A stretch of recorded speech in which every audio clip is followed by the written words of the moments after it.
Okay, hey, hi, hello, welcome back, Alexandrian Codex. It was totally intentional. I didn't post anything yesterday because I took a fucking day off from this. And I don't have too much to talk about today because I'm not programming all day because I have D&D later. And I don't want to burn myself out before that, so it's been a short, I don't know, 4 or 5 hour day today. Did quite a few things. I'll save that for last. First thing, I fixed the events that were broken. I'm a fucking idiot.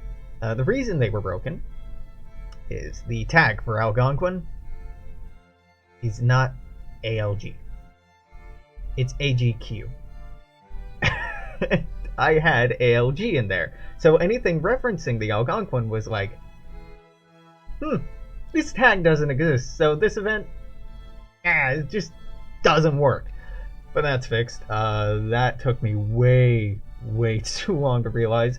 A lot of the treaty dates have been moved forward to the first treaty signed between those nations and the United States, just to, if you are playing the US, get rid of the penalty for having cores on foreign territory for too long, and move the process forward up so the AI is more likely to use the decisions rather than going to wars and building up their bad boy and incurring war exhaustion and depleting the US military when it didn't actually lose that many people.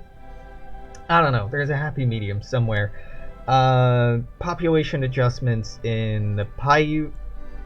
This area's been depopulated a little bit. This area's been populated a little bit. I changed the Paiute's cores. They no longer have cores on Dinita. They shouldn't have. I mean, the Paiute, yeah, kind of occupied this area, but that doesn't justify putting a core all over this. So their cores have been cut back a little bit, so hopefully they'll be a little less aggro. Well, a little more focused aggro. Ideally, like here. I want them to focus on this. It won't happen, but, you know, I can dream. What else? And then I started fucking around with resources, and oh god, this is gonna be thrilling. I want to justify these resource changes to you, rather than it just being arbitrary and me being like, I changed a bunch of resources and leaving it at that, because this has required a lot of fucking research and a lot of time. So if I had to suffer, you do too. First thing is, let's talk about iron. Yeah, let's talk about iron. Let's start with Ohio here. This did not used to produce iron. I think it was grain or cotton or fucking something. Iron. There is the Hanging Rock region of Ohio, which is like this, has a lot of iron and historically has had a lot of iron, so that's been added in. Labrador, I've added in iron up here. There is the Labrador Trough, which extends basically along here, I think. I mean, not in a rectangle, but that's a huge iron seam. Like, massive. I think 30% of Canada's iron comes from there. 34%? A lot of it. A fucking lot of it. So, that's been introduced. Tennessee iron. Nashville is no longer producing, I think, cotton? Yeah, I've switched it over to iron because there is a lot of iron here in Tennessee and in the Western Highland Rim, which is like everywhere except for Nashville itself, which is quite odd. But yeah, a lot of iron in here, which was exploited for a long time and is still exploited. That's all the iron I added. Yeah. So like not a ton, not a game-breaking amount, but a notable amount. Now we get to talk about fruit, and we're gonna start out by talking about the fruit belt. The fruit belt is a term used to describe a certain growing region around the Great Lakes in the United States. Because these regions are super far north, they wouldn't, in theory, make good fruit growing regions. However, because they're close to lakes, and the effects that lakes have on snowfall, i.e. it diminishes snowfall on certain sides of the lake, it actually allows really good fruit growing here, here, about here, and I'm assuming the same is probably true on the Canadian side, but I don't know that, so I haven't changed the Canadian. So this used to be fish, this used to be timber, this used to be grain, this used to be grain. So the US has more fruit than it used to. Very exciting. Is that all I changed? Yeah. Yep, that's all the fruit that I've added. And I've added fish to New Orleans. Previously it was cotton, I think, or grain or some shit. It's fish. It's obviously fish. Fish is still seafood, and fish is still, like, one of New Orleans' top industries, and it has been since its founding. I have no idea why, and this was a vanilla hangover, this wasn't producing fish. Probably because fish, I think, the least valuable RGO, but fuck you. Like, that's what it makes. Livestock. Yeah, I have added livestock to a few places, just where it belongs. I think I added livestock in here, livestock in here. Yeah. Some livestock in here where there wasn't livestock before, because even today those regions produce more livestock, or a larger share of their domestic product is livestock rather than grain products. Even if, like, by mass they produce more grain, if the most valuable resource in the area and the largest part of their economy in the area is livestock, it should probably be livestock. Even if that doesn't completely make sense, like, what constitutes why this is producing this good is not clearly defined anywhere. The philosophy is not clearly laid out in the game files, so I'm going with some pretty arbitrary constraints on that. Like, is it a lot? Then it's probably that. Is it not a lot, but it makes up most of, like, the employment in that area? Well, then it's probably that. And yeah, that's not going to be an issue until we start talking about gold and oil, which I didn't do today because those are just fucking headache. Coal. I've added a couple more coal areas here. And in southern Indiana, there is a coal vein. Yeah, this coal vein extends all the way to southern Indiana. I think it even... No, it doesn't go all the way to Kentucky. It may, but for southern Indiana, coal has been a major commercial industry for a long time. Then I fucked around and added some dyes. Starting in Oaxaca. So dyes are really interesting. Vicky 2 does not differentiate between different kinds of dyes, so it seems like the British Raj produces, like, all the world's dyes. Sort of. But the colors that they made in this region are not the same colors that they made in this region. They're very different colors. By all rights, they should be two different commodities.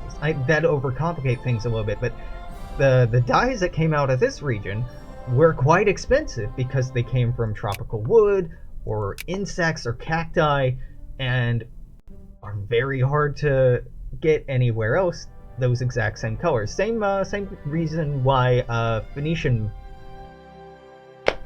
purple? Violet? Phoenician purple, I think it was called something else, is so fucking hard to get because it comes from snails in the mollusks. Anyway, it comes from mollusks in the Mediterranean, and they're pretty rare. The dyes you're seeing, and yeah, I've added them to Belize. Belize and Guatemala are huge producers of this type of dye as well.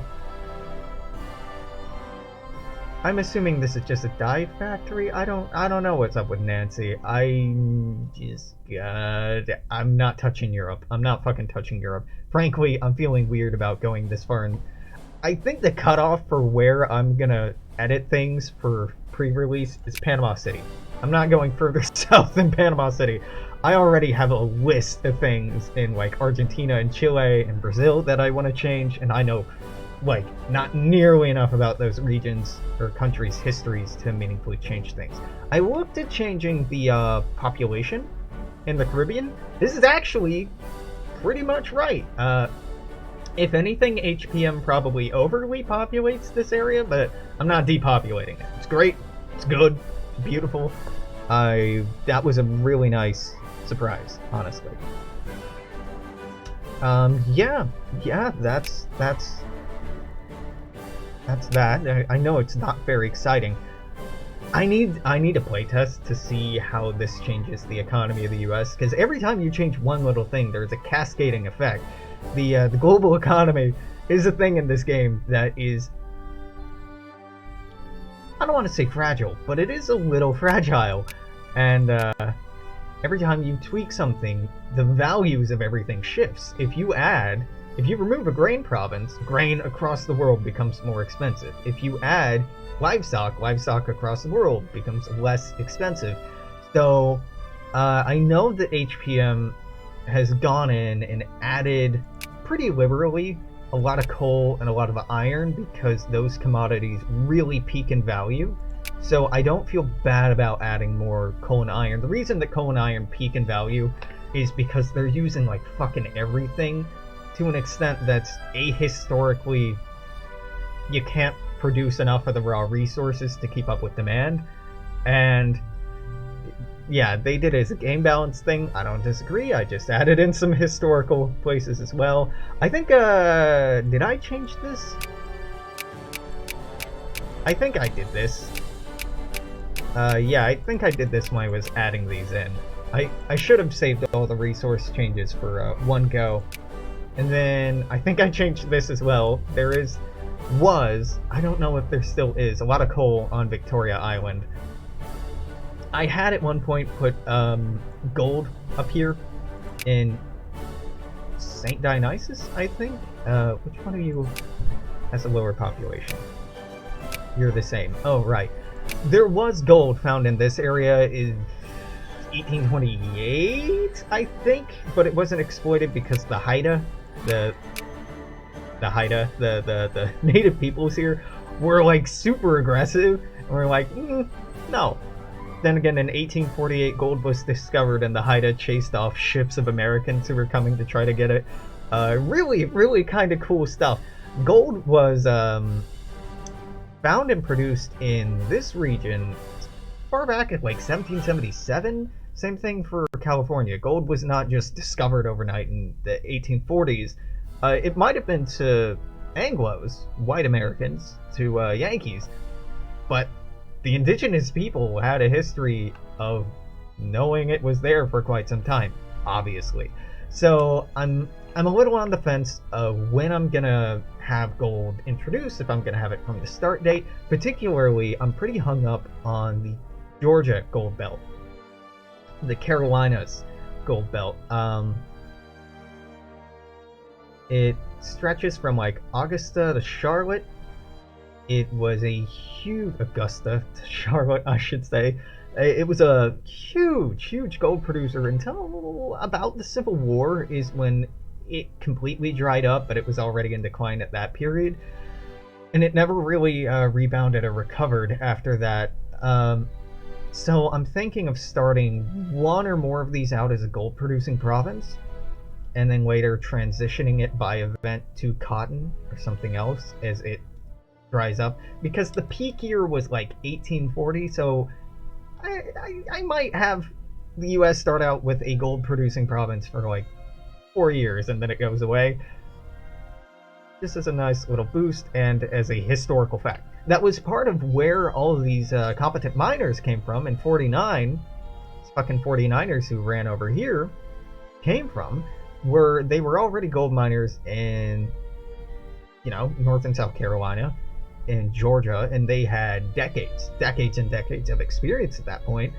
And when the gold mines started going, they stayed in it. And then rumors came that there was new gold producing territory out west that was virgin, untouched, and they got fucking excited, like, oh man, now I can get wealthy. It wasn't just rookies. It wasn't just people who wanted to try their hand. Now, there was a lot of that, absolutely, but there was a lot of movement of experts and journeymen as well. One little thing. So, like I said, this has been fixed. I've also added in images because I didn't like that it was just the same static image. God, I forget his name. It translates to little boy, I think. This is the chief of the Louisiana Caddo until 1888. I think got 37 to 88, so he is here. This is reservations that the Navajo have been put on different treaties that have been dated. This is just a picture of California. There's already another picture of California, but I wanted this one to be different. This is the extent of the Ute peoples mapped in like the early 20th century. This is a subsect of the Treaty of Fort Laramie. That highlighting is not mine. That highlighting is in the actual document, which is real fucking weird. Treaty with the Apache. This is actually from a later treaty with the Apache as drawn by a newspaper at the time in 1867, I think? When is this one? Yeah, this is the 1867 Medicine Creek Treaty, I think? I should remember this, but it's in a couple of hours. And this is a very cropped version of it, so this isn't just generic. This red outline is the rough dimensions of Comanche era, the Comanche homeland and nation at this time.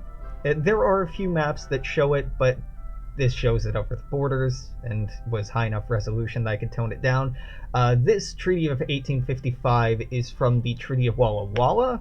This image I am using, I think, oh god, State of Washington Archives is where I found this. Again, this is a crop down,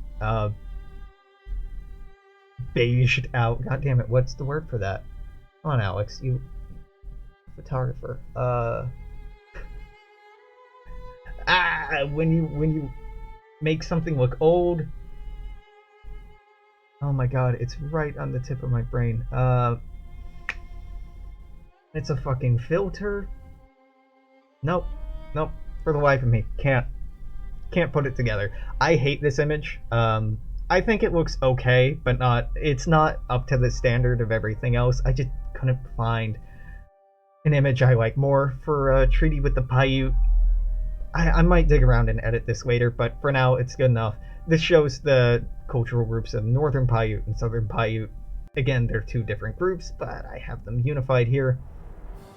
For simplicity's sake, this map of Alaska has, in color, in the original image, the different cultural and lingual groups of Alaska, and I've trimmed that down to just be a bit more simple. This is Poundmaker. Poundmaker, very cool dude. Chief, one of the heads of the Iron Confederacy. Go read about him, fucking fascinating. He is the leader of the Cree in Civ 6, I think. So I was really excited when I saw an actual photo of him. Like, oh shit, I didn't know there were photos of you. These two are just pictures of the different numbered treaties that Canada signed. And that's it. Canada has, I think, one decision image that I haven't shown off. How long is this? God, it's already been 18 minutes. I guess I had a lot to talk about. Here, I thought I would just have to, like, pad for time, but no. Guess talking about all the minutia does take a minute, huh? The Webster-Ashburton Treaty I haven't touched. Robinson Treaty. This is the Robinson Treaty was actually a couple of treaties, but the Robinson Treaty was the first of them. This shows the areas around the Great Lakes that are impacted, and shit, I put this on the wrong one. Well, I'll go fix that. But he should be on the first one, not the last one. That's an easy fix. Okay. Yeah, but beyond that, things haven't meaningfully changed all that much. I'm not going to do much work tonight. I will get back at this tomorrow. I want to, again, I was talking about wanting to do stuff with the Canadian revolts and California and Sonora revolts. I might get to that. I think I'm probably going to, and this is far less exciting, I know, I'm probably going to focus on, I don't know why I'm bothering to do this. I'm not playing this. I'm not saving it through. It's just, I wanna.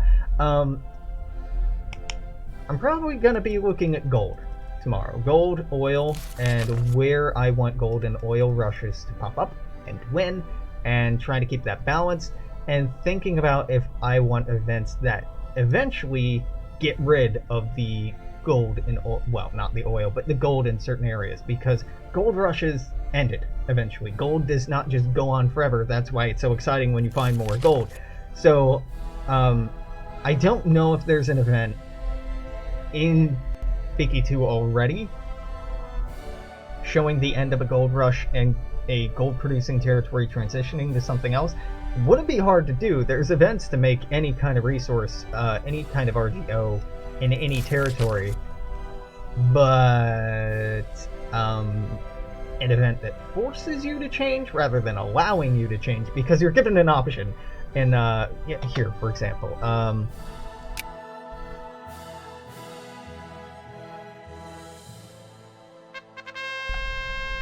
like this. Now, this isn't actually working because it didn't fire from a province, and I should have put a province descriptor, but this is what this looks like. This is the cotton event. They're all pretty much the same. You can say, yeah, absolutely, I want cotton there instead of what's already there, or you can always say no. And I don't want them to be able to say no, so I'm going to have to write a new event that gets rid of the no, and change the flavor text like, hey dog, the gold's gone, you're going to have to produce something else. So we'll figure that out. It shouldn't be that hard. I just have to write it, and I didn't want to write it today. I'm getting to the point where I'm like, I want to eat breakfast and like not sit down anymore.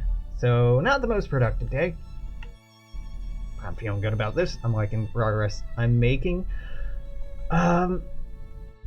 Yeah, definitely let me know thoughts, and if anyone has insights into RGO balancing, because I have to imagine that me changing dozens of provinces will affect the global economy, right? But not dramatically, right? It can't be. This game could not have been programmed so specifically that like every grain producing province is super necessary. I think at a certain point they started painting with a pretty broad brush. For the United States in particular, I know that's the case, because HPM has fixed a lot of the problems with Victoria 2, but Vicky 2 has a lot of things being produced where they aren't produced, which might be for gameplay reasons or laziness, and I don't know which. So until I run a lot of test games until endgame, really, I have no way of knowing how these small changes are going to cascade out. And frankly, I don't care. If it ends up being game-breaking, I'll go back and fix it, but if it adds difficulty, if it makes things easier, I don't give a shit, because historically, that's what was made there, and the game has to, well, it doesn't have to, but it's gonna have to conform to that, so far as I'm concerned. Yeah, I'll shut up now and go eat like a human being. I think I have leftover teriyaki? Maybe. God, my brain's going. Okay, until tomorrow, I'm gonna say toodaloo. Take care. I will see you then. Bye-bye.